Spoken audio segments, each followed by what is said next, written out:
बच्चों की कहानियों में खुशामदीद। प्यारे बच्चों, आज की कहानी है एक लोहार की। उन चार गहरे दोस्तों की उम्र 25 साल के लगभग थी। वो ट्रेन में एक शहर से दूसरे शहर जा रहे थे। रेल के डब्बे में बैठे वो चारों खुश डिपियों में मसरूफ थे कि उनकी नजर अलग थलग बैठे शख्स पर पड़ी जो सोने के फ्रेम की वैंक लगाए कीमती लिबास पहने हुए था। उसके सर पर कीमती टोपी, गले में सोने की मोटी जंजीर थी। उसकी वास्कट में भी एक सोने की जंजीर लटक रही थी जिसका दूसरा सिरा वास्कट की जेब में जा रहा था। कुछ देर बाद उसने उस जंजीर की मदद से जेबी घड़ी निकाली, वक्त देखा और वापस जेब में डाली। घड़ी भी सोने के फ्रेम में जुड़ी हुई थी। गर्ज के उसकी हर एक चीज और उसका हुलिया उसके अमीरो कबीर होने की गवाही दे रहा था। चारों दोस्त उसका गौर से जायजा ले रहे थे।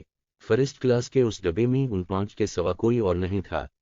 एक दोस्त इम्तियाज बोला, मुझे तविया कोई बड़ा वडेरा या जागीरदार लगता है। अलामत वावीन, वडेरे जागीरदार कभी अकेले सफर नहीं करते, उनके साथ लाओ लश्कर होता है। दूसरे दोस्त रहीम बख्श ने कहा, मुझे तविया कोई बड़ा सरकारी अफसर लगता है। तीसरे दोस्त अब्दुल्ला ने कहा। चौथे दोस्त ने कहा, सरकारी अफसरों का ऐसा हुलिया नहीं होता, मुझे तविया कोई स्मगलर लगता है। ये चौथा दोस्त हमीद अलदीन था और हमीदा के नाम से पकारा जाता था। हमीद चारों में सबसे ज्यादा चालाक और लालची था। चारों दोस्त राजदाराना अंदाज से बातें कर रहे थे कि ये कोई बड़ी इसामी लगती है, चलो इसे किसी तरकीब से बेवकूफ बनाकर कुछ माल हिथिया लेते हैं। चारों दोस्तों ने एक मंसूबा बनाया और उसके तहत उस अमीर आदमी के पास पहुंचे और सलामदा खैरियत दरियाफ्त करने के बाद उससे कहने लगे, जनाब, सफ़र लंबा है, उसलिए वक्त गुजारी के लिए कोई न कोई मुश्किल होना चाहिए ताकि सफ़र आसानी से कट जाए।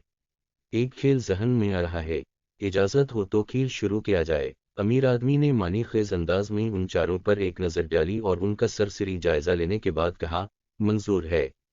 चारों दोस्तों ने अमीर आदमी को खेल की शराइत बताते हुए कहा, हम चारों में से हर एक आदमी एक किस्सा सुनाएगा। अगर आपने उस किस्से को सच तस्लीम न किया तो फिर जो कुछ आपके पास और आपकी जेब में है वो में देना होगा। यही शर्त हम चारों के लिए भी होगी। आपको एक किस्सा सुनाएंगे, अगर हम इसे सच मानने में नाकाम रहे तो कपड़ों के अलावा हमारे जिस्म पर और जेब में जो कुछ है वो आपका होगा।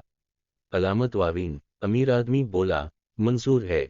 सूफी सद मंजूर। पहले दोस्त उमर दराज ने अपना किस्सा सुनाते हुए कहा, मैं अभी पूरे 3 माह का भी नहीं था कि मेरी वालिदा ने मुझे पंगोड़े में लटा रखा था। मैंने देखा कि मेरी वालिदा परेशान हो रही थी। उन्हें गोश्त गिलाने के लिए कच्चे पपीते की जरूरत थी, जो घर के सहन में एक दरख्त पर लगे हुए थे और कोई दरख्त से उतारने वाला नहीं। मेरे अब्बा ने यह कहा कि पपीते उतारने से इनकार कर दिया था कि वो इतने ऊंचे दरख्त पर नहीं चढ़ सकते। परेशानी के आलम में मेरी वालिदा बावर्ची खाने में वापस चली गईं। मुझसे उनकी परेशानी देखी नहीं गई और मैं अपने पंगोड़े से निकला, दरख्त पर चढ़ा और कच्चे पपीते तोड़कर नीचे उतरा और चुपचाप बावर्ची खाने के दरवाजे पर रखकर वापस अपने पंगोड़े में आकर लेट गया। मेरी वालिदा कच्चे पपीते देखकर हैरान रह गईं। आप क्या कहते हैं, ये बात सच है या झूठ? उसने अमीर आदमी से पूछा। मैं इसे सच तस्लीम करता हूँ, ऐसा मुमकिन है, अमीर आदमी ने जवाब दिया। अब दूसरे दोस्त रहीम बख्श ने अपना किस्सा सुनाना शुरू किया। उसने कहा कि एक दिन मैं सड़क के किनारे चला जा रहा था। मैंने देखा कि नियम के नीचे बीर जैसी नमकोलियां पड़ी हुई हैं। मैं उनके साइज पर हैरान रह गया। एक नमकोली उठाकर मैंने चखी तो मेरी हैरानी बढ़ गई। वो शहद की तरह मीठी थी। नमकोलियां खाने के शौक में मैं दरख्त पर चढ़ गया और ताज़ा ताज़ा खूब नमकोलियां खाएं। लेकिन अब मसला ये था कि दरख्त से उतरूं कैसे? चढ़ना तो मुझे आता है, उतरना नहीं आता। चनाचा में सीढ़ी वाले की दुकान पर पहुंचा, उससे किराए पर सीढ़ी ली, इसे लगाकर मैं दरख्त से उतरा। नमकोलियों के शहद की तरह मीठे होने पर आपका क्या ख्याल है? रहीम बख्श ने अमीर आदमी से सवाल किया। नमकोलियां मीठी हो सकती हैं, बिल्कुल हो सकती हैं। मैं इसे सच तस्लीम करता हूं और आपकी अक्ल की दाद देता हूं कि आपने दरख्त से उतरने का बड़ा अच्छा तरीका इस्तेमाल किया। अमीर आदमी इत्मीनान से बोला। दूसरे दोस्त का वार भी खाली गया। तीसरा दोस्त अब्दुल्ला मैदान में आया। उसने अपना किस्सा सुनाते हुए कहा कि मैं चंद दोस्तों के हमराह शुमाली इलाका जात की सियाहत पर गया। उसके इलाके के कुदरती हसन और मुसहर किन खूबसूरती से मैं इतना मुतासिर हवा के चलते चलते जंगल में दाखिल हो गया और मुझे पता ही नहीं चला। हालांकि जंगल में जाने से मकामी लोगों ने मना भी किया था कि वहां एक आदम खुर्शीद रहता है। वही हवा जिसका डर था। शेराचांद सामने आ गया और धाड़ने लगा। उसकी धाड़ से पूरा जंगल लर्ज रहा था, लेकिन मैं परसकून खड़ा रहा। میں نے شیر کو سمجھایا کہ وہ مجھے کھانے کی کوشش نہ کرے، میں عام آدمی نہیں ہو، تیرا جبڑا توڑ دوں گا، لیکن وہ نہ مانا اور مجھ پر حملہ اور ہوا۔ وہ جیسے ہی منہ پھاڑ کر میرے اوپر کودا، میں نے اس کا نچلا جبڑا داہنے ہاتھ سے اور اوپر کا جبڑا بائیں ہاتھ سے تھام لیا۔ وہ اپنا منہ بند کرنے کے لیے زور لگا رہا تھا، جبکہ میں اس کے جبڑوں کو جنپش نہیں کرنے دے رہا تھا۔ دونوں زور لگا رہے تھے۔ شیر کان پھاڑنے والی آوازیں نکال رہا تھا، لیکن میں نے اپنی گرفت مضبوط رکھی اور پھر ایک جھٹکے سے اس کے دونوں جبڑے چیر دیے۔ وہ بے جان ہو کر زمین پر ڈھیر ہو گیا۔ میرے دوست اور جو میری تلاش میں وہاں پہنچ گئے تھے یہ منظر دیکھ کر ششدر گئے۔ انہیں اپنی آنکھوں پر یقین نہیں آ رہا تھا کہ میں نے نہتے ہاتھوں سے ببر شیر کو ہلاک کر دیا۔ عبداللہ نے امیر آدمی سے سوال کیا کہ آپ کو بھی یقین آ رہا ہو گا؟ امیر آدمی نے پرسکون انداز میں جواب دیا، آپ کا قد کاٹ بتا رہا ہے کہ آپ نے شیر کو یقینا ہلاک کر دیا ہوگا، میں اسے سچ تسلیم کرتا ہوں۔ تیسرا وار بھی خالی جانے پر چاروں دوست مایوس ہو گئے۔ ان کی آخری امید چوتھا دوست حمید الدین عرف حمیدہ تھا، جس نے امیر آدمی کو لوٹنے کا پلان بنایا تھا۔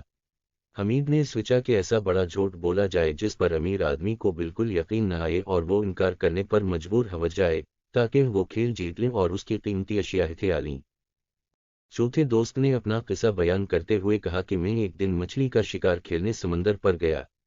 میں نے ایک کشتی کرائے پر لی اور گہرے سمندر میں پہنچ گیا۔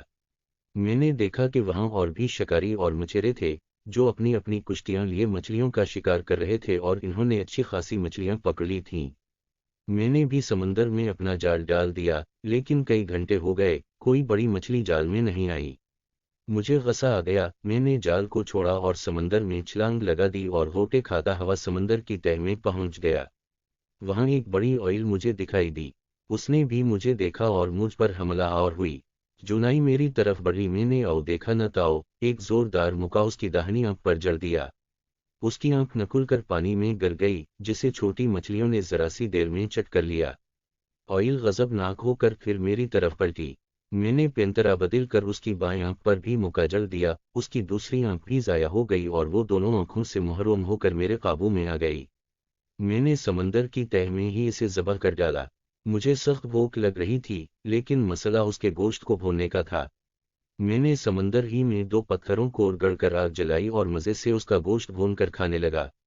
قریب تھا کہ میں پوری آئل کو کھا جاتا، لیکن پھر مجھے خیال آیا کہ اس کا کچھ حصہ بچا کر بھی لے جانا چاہیے، تاکہ لوگوں کو یقین آ جائے کہ میں نے آئل کا شکار کیا ہے۔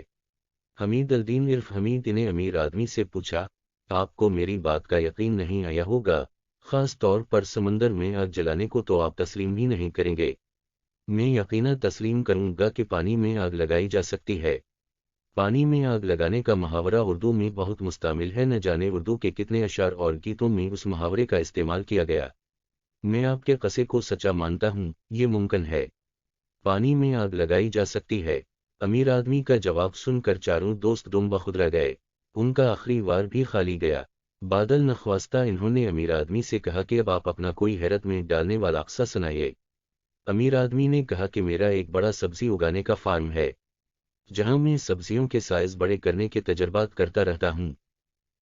25 سال پہلے میں نے کدو کو بڑا کرنے کا تجربہ کیا تھا، جو بہت کامیاب رہا اور کدو کا سائز معمول سے بہت بڑا ہو گیا۔ اس طرح 4 کدو تیار ہوئے تھے، لیکن جب انہیں کاٹا گیا تو ہر کدو میں سے ایک انسانی بچہ نکلا۔ وہ چاروں لڑکے تھے، میں نے انہیں پالا پوسا اور جوان کیا، وہ میرے کھیتوں اور فارموں پر کام کرتے تھے۔ ایک دن وہ چاروں میرے پاس سے بھاگ گئے، میں ان کی تلاش میں سرگرداں تھا۔ میری قسمت اچھی ہے کہ آج تم چاروں مجھے مل گئے، تم ہی وہ نوجوان ہو جو میرے فارم سے بھاگے تھے۔ اب تمہیں واپس میرے ساتھ چلنا ہوگا اور میرے فارم اور کھیتوں میں کام کرنا ہوگا، کیونکہ تم میری ملکیت ہو۔ بولو، میری بات پر یقین ہے یا نہیں؟ میرے قصے کو سچا مانتے ہو یا نہیں؟ امیر آدمی نے پوچھا۔ چاروں دوست شش اپنج میں پڑ گئے۔ اگر امیر آدمی کے قصے کو وہ سچا مانتے ہیں تو انہیں تمام عمر غلام بن کر اس کے کھیتوں میں کام کرنا ہوگا، اور اگر جھوٹ قرار دیتے ہیں تو انہیں اپنی جیبوں کی رقم، ہاتھ کی انگوٹھیوں، گھڑیوں اور گلے کی سنرہی زنجیروں سے محروم ہونا پڑے گا۔ کافی سوچ بچار کے بعد انہوں نے دوسرے خیال کو بہتر سمجھا۔